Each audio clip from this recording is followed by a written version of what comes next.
Bom, foi aprovada na noite de ontem na Câmara dos Deputados a medida provisória da liberdade econômica. Eu já disse, 345 votos contra 76 e uma abstenção. O projeto é uma espécie de continuação da reforma trabalhista lá de 2017, durante o governo Michel Temer. Essa MP traz uma série de medidas que buscam reduzir a burocracia e melhorar a segurança jurídica para algumas atividades econômicas no país. Entre os pontos ali de destaque dessa medida estão a liberação do trabalho aos domingos e feriados, sem a necessidade de autorização prévia do poder público, e a ampliação no número mínimo de funcionários para que uma empresa use o registro de ponto obrigatório. Eu começo essa com você, Vera. E aí?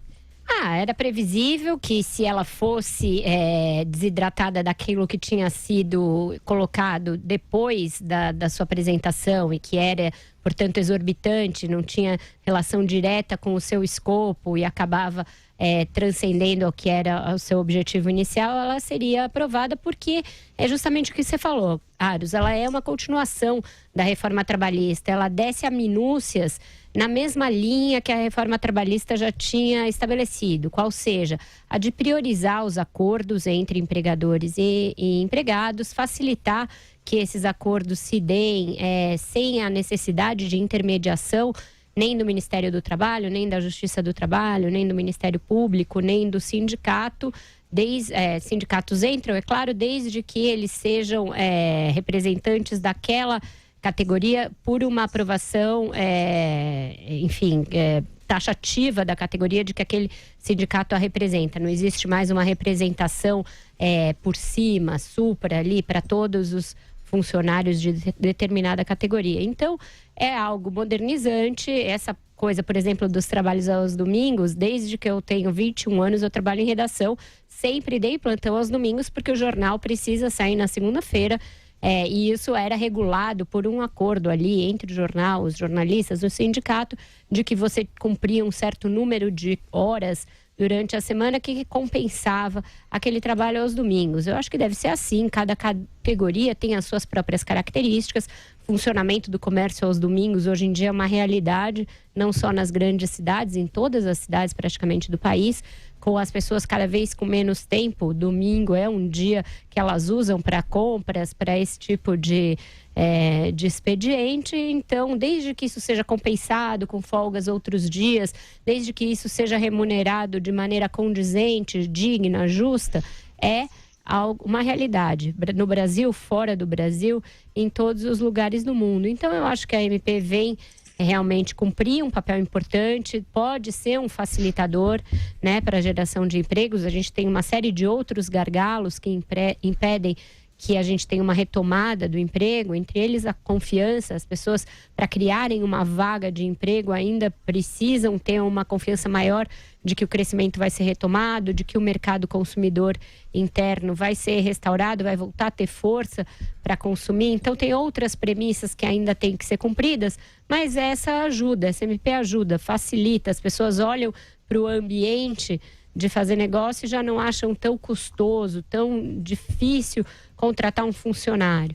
Então, eu acho que ela é algo positivo, e a maneira como se deu a negociação eu também acho positiva, também acho saudável.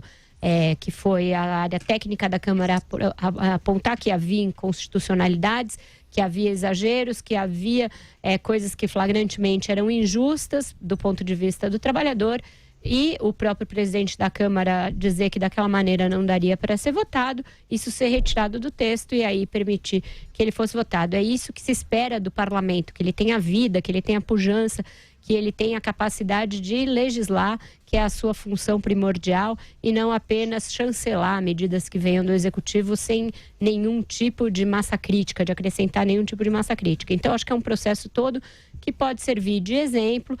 O próprio fato de o parlamento ter se insurgido contra o trâmite de uma medida provisória mostra que esse expediente pode estar, se não com os dias contados, pelo menos fadado a ter o seu uso de maneira menos indiscriminada, o que também é bom. Então, eu acho que é uma boa notícia por muitos aspectos. E para você, Constantino, como é que vê essa história? Olha, concordo, é uma notícia muito positiva. Junto com a reforma da Previdência, o pilar mais importante até agora de mudanças, de reformas modernizantes para o país, e que principalmente tiram um pouco daqueles obstáculos criados pelo próprio Estado a quem produz riqueza e empregos no país, que é o micro, pequeno empresário.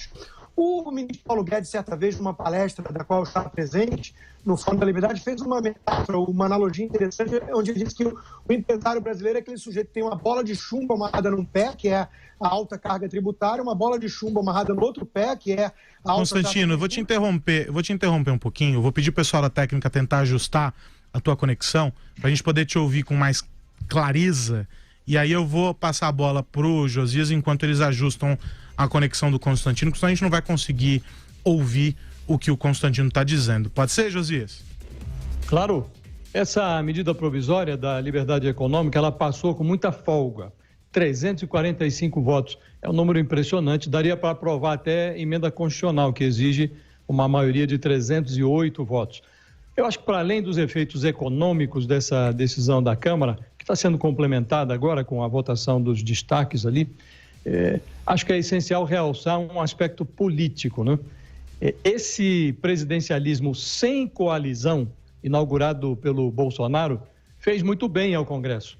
Os parlamentares foram convidados pelas novas circunstâncias a mostrar que tem alguma vergonha na cara. E surgiram na Câmara e no Senado sinais de que há em Brasília gente disposta a interromper um ciclo de irrelevância do Congresso. Depois de migrar de um jejum da ditadura para o banquete de poderes que foi instituído na Constituinte de 1988, o Congresso tinha experimentado uma sensação de certa utilidade. Naquela época, os congressistas pareciam dispostos a saciar todos os apetites da nação. Aí, aos pouquinhos, espremidos entre o Palácio do Planalto e o Supremo, esses mesmos congressistas foram transformando o Congresso numa instituição meio entreposto e meio bordel. Por muitos anos, venderam-se no Congresso almas no varejo e consciências no atacado. Eu torço, sinceramente, para que esse movimento atual não seja um surto passageiro. É uma coisa muito benfazeja para a democracia brasileira. Será que a gente já tem uma condição boa de áudio para o Constantino, para você poder retomar? Rodrigo, tenta aí, por favor. Vamos lá. A questão do Paulo Guedes, uma palestra, fez uma metáfora boa uma vez, que o empresário brasileiro é aquele sujeito que tem uma bola de chumbo amarrada num pé, que é a carga tributária, uma outra bola de chumbo amarrada no outro pé, que é a alta taxa de juros, e uma camisa de força, que é justamente a burocracia, a quantidade absurda de regras e normas. E aí o governo grita, corre que o chinês vem aí, na globalização, né? Quer dizer, não dá. Então, a MP da liberdade econômica é desamarrar um pouco a camisa de força, é deixar mais livre a relação de trabalho, partindo da premissa justamente de boa-fé entre as partes, reduzindo um pouco essa visão paternalista do Estado, dos sindicatos, como se precisassem proteger tanto assim o trabalhador, porque ele não sabe por escolha própria aquilo que é melhor para ele.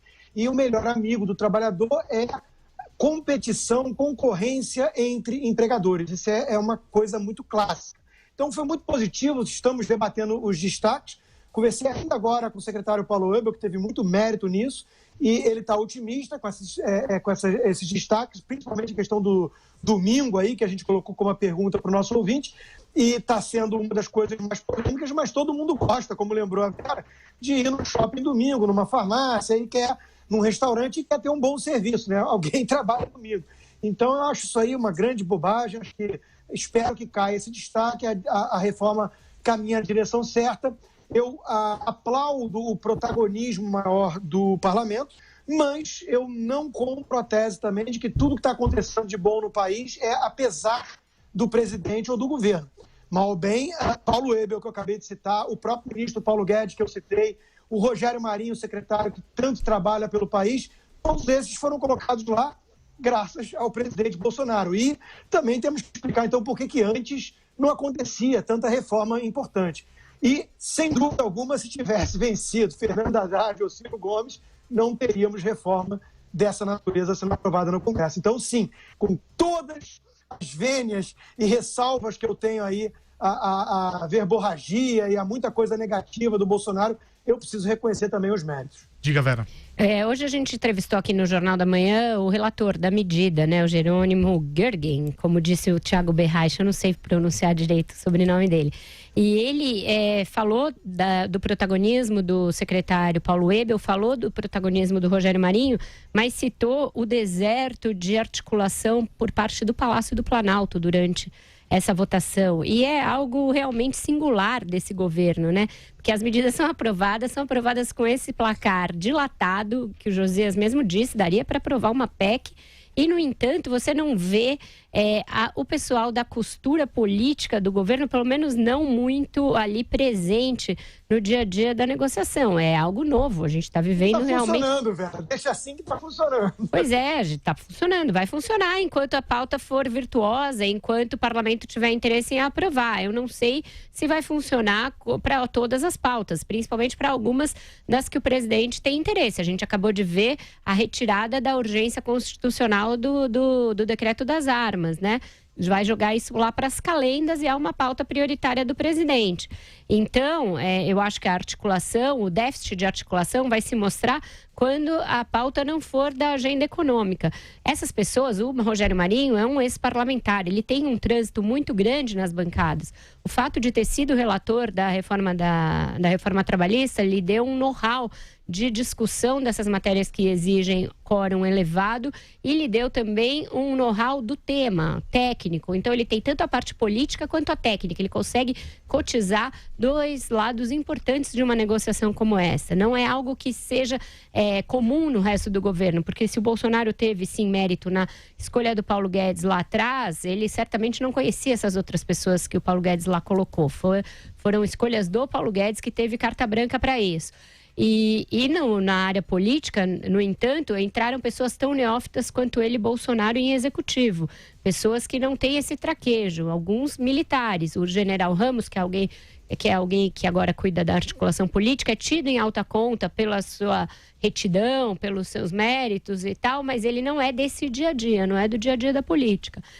Na entrevista que nós também fizemos aqui no Jornal da Manhã, o Onyx Lorenzoni falou: estou passando o bastão agora para o general Ramos. Como será que ele vai se sair quando tiver de fazer esse tipo de costura? É algo que a gente ainda vai precisar observar. Acho que eu vi o Josias levantando a mão lá em Brasília. Diga, Josias. Eu acho o seguinte, sem retirar mérito de ninguém, de Bolsonaro, do Congresso, eu acho que é preciso reconhecer o que está acontecendo, né? E constatar o que está acontecendo.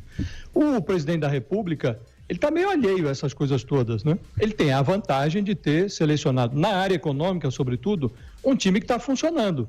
A Vera mencionou o Rogério Marinho, que é um ex-parlamentar, e é muito ativo, de fato. Ele tem talento para essa coisa de articular politicamente as medidas no Congresso. E o Congresso está trabalhando, eu diria sim, um pouco a despeito do Bolsonaro. Eu fico a me perguntar o que estaria ocorrendo hoje no Brasil se o presidente estivesse associado a esse esforço, estivesse dedicando toda a sua energia à aprovação dessas reformas e à complementação delas com providências microeconômicas, providências também na área social. O governo teria outra fisionomia. O essencial é que o Congresso antes era movido a mensalões e petrolões, hoje está trabalhando ali com uma paga, se comparada com essa corrupção de antes, uma paga até modesta, que é a liberação de emendas parlamentares, que não chega a ser nenhuma irregularidade, é uma coisa prevista no ordenamento legislativo, jurídico do país.